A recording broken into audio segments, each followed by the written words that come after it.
കേരളം ഒരിക്കലും മറക്കാനിടയില്ലാത്തതാണ് ചെങ്ങന്നൂർ ഭാസ്കര കാർണവർ വധക്കേസ്. ത്രില്ലർ സിനിമയുടെ കഥ കേൾക്കുന്ന രീതിയിലാണ് അന്ന് ഈ കേസിലെ വിവരങ്ങൾ പുറത്തു വന്നത്.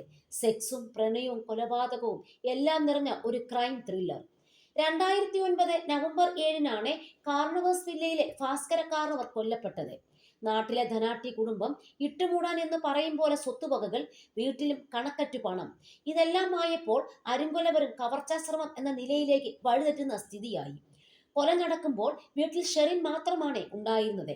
വീടിന് മുകൾ നിലയിലെ ജനാല വഴി മോഷ്ടാവെത്താൻ സാധ്യതയെന്ന് പറഞ്ഞ് വഴിതെറ്റിക്കാനായിരുന്നു ആദ്യ ശ്രമം.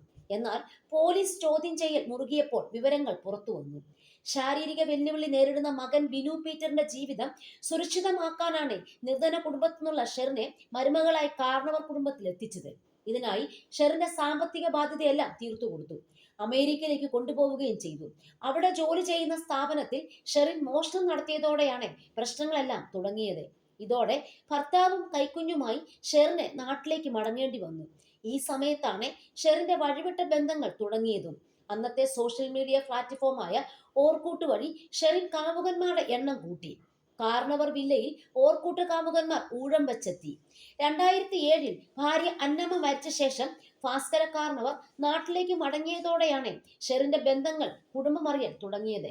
ഭാസ്കര കാർണവർ എത്തിയതോടെ ആദ്യമൊന്ന് പതറിയെങ്കിലും ഷെറിൻ കാമുകന്മാരെ രഹസ്യമായി വീട്ടിലെത്തിച്ചിരുന്നു. ഒരു നാൾ പിടിക്കപ്പെട്ടതോടെ ഈ സന്ദർശനം കാർണവരുടെ മുന്നിലൂടെയായി.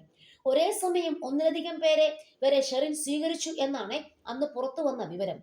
ഇതോടെയാണ് തന്റെ സ്വത്തിലെ ഷെറിന്റെ അവകാശം ഒഴിവാക്കി കാർണവർ പുതിയ വിൽപത്രം തയ്യാറാക്കിയത്.